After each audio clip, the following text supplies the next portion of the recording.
Start off by giving our praises to Yahweh, Ba'ashem, Yahweh Shai, Ba'ashem, Rakah Kadesh, double honors to the elders and apostles of Great Millstone that taught me this truth.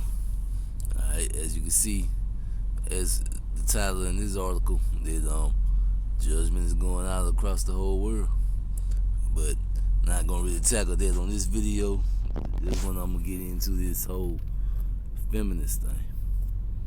Alright, so let's get into it. 80% of nearly 250,000 Afghans forced to flee since the end of May are women and children. This is a staggering statistic. 80% of those fleeing are women, children, babies among them. It's a dire situation, and we're urging, this is why it's so important that the situation needs attention. These people need support. The situation, it's very fluid and volatile. What we are have continued to sort of raise the alarm and been reporting as the disproportionate toll that civilians, including women, children, the most vulnerable, are really paying for what's happening on the ground. With this Afghanistan, and this is the mindset of a lot of I can't even understand what I sometimes get confused what the difference between left and right wing is, but of a lot of so-called men in America when it comes to what happened in Afghanistan. He said this is Undead Chronicles 14, and he said the feminists have lost the war in Afghanistan. Alright, so that's his views on it. Alright, and you see in that clip I just showed, it showed that most of the people that was running for their lives when America left were women and children. Alright, so Esau just abandoned the women and children and came out of Afghanistan, because we know the same thing as what's going on with an Israelite woman being propped up over the man here in America is only able to be done because Esau protects them. And you see what happened to them women in Afghanistan when Esau took back their protection. Alright? Because feminism doesn't exist. Alright? It's a thought, and it's something that, women here want, but it's very unrealistic. Because women and men are just not equal. Alright? It's just no getting around the fact that women and men are just not equal. Alright? This is 1 Peter chapter 3, verse 7. Likewise, ye husbands, dwell with them according to the knowledge of giving honor unto the wife as unto the weaker vessel. So this is the Bible letting us know that women are the weaker vessel. We are not equal. Alright? As being heirs together of the grace of life, that your prayers may not be hindered. So even though the Israelite woman is gonna win when the Israelite man comes back on top, we are still not equal. Alright? The woman is the weaker vessel.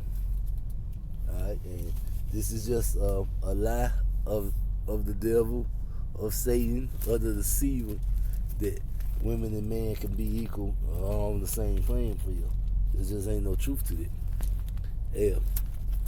It just obviously, whenever you see a woman in a leadership role, it makes people feel that country is weaker. Alright? And contrary to what anybody believes. Alright?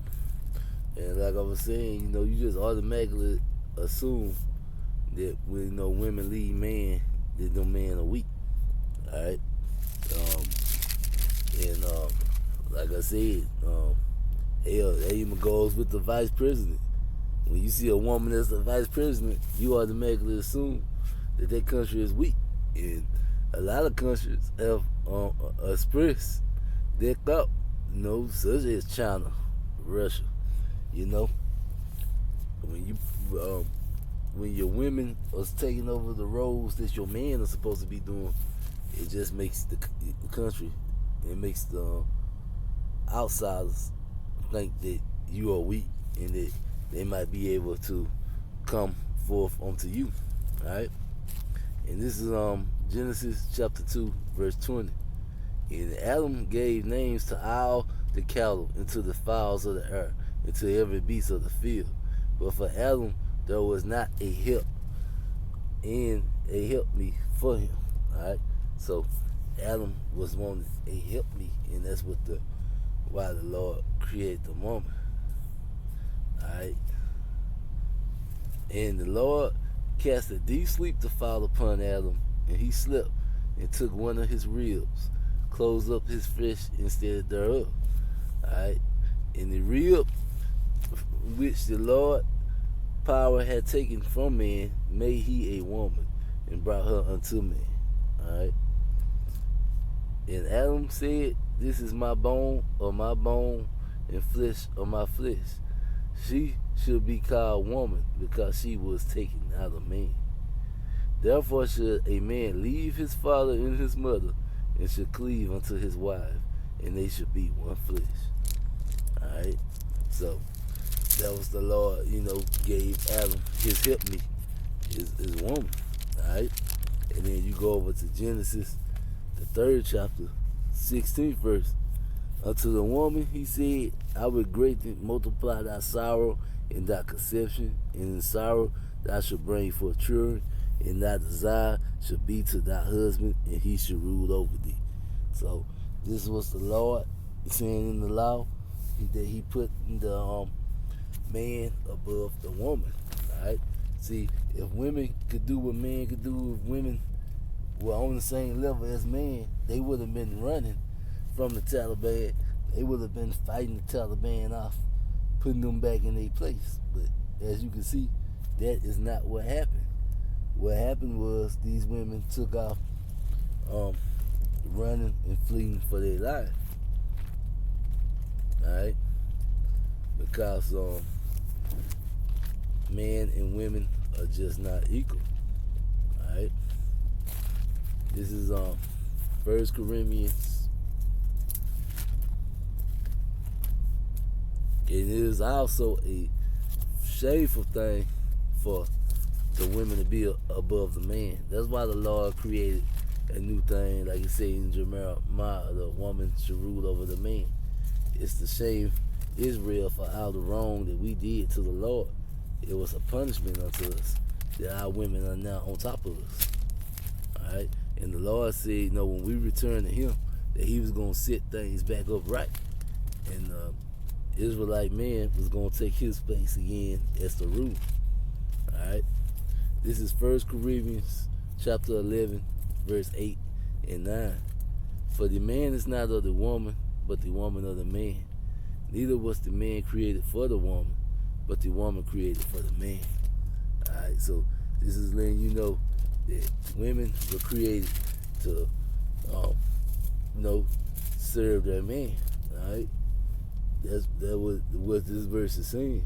And then you go to the 3rd verse. But I have you know that the head of every man is a Mashiach, and the head of the woman is the man, and the head of a Mashiach is Yahweh. Alright? So pretty much letting us know that, we serve, the man serves Yahweh serves Yahweh. Alright? And the woman serves the man. It's the order. And that is the order of things in the scriptures. Alright? And then we go over to Ephesians, the 5th chapter, the 22nd through 25th verse. Wives, submit yourself unto your own husbands as unto the Lord. It say wives plural, as it could be more than one. Submit yourself unto your own husband. For the husband is the head of the wife, even as a Mashiach is the head of the church, and he is the Savior of the body. Therefore, as the church is subject unto a Mashiach, so let the wives be to their own husbands in everything. Alright? Husbands, love your wives, even as a Mashiach also loved the church and gave his life for it. Alright? So, pretty much saying that, women are supposed to submit to their husband, and Yahweh gave his life for the church, and we supposed to love our wives the same way. So pretty much letting you know that a husband is supposed to give his life for his wife if it comes down to it. And when that don't happen, you end up with things like this: these women fleeing and running out of this country to get away from the man because they have no, as it says in Sirach, no hedge or protection. All right, they have no man, and with it, Shalom. 80% of nearly 250,000 Afghans forced to flee since the end of May are women and children. This is a staggering statistic. 80% of those fleeing are women, children, babies among them. It's a dire situation, and we're urging, this is why it's so important that the situation needs attention. These people need support. The situation, it's very fluid and volatile. What we have continued to sort of raise the alarm and been reporting as the disproportionate toll that civilians, including women, children, the most vulnerable, are really paying for what's happening on the ground.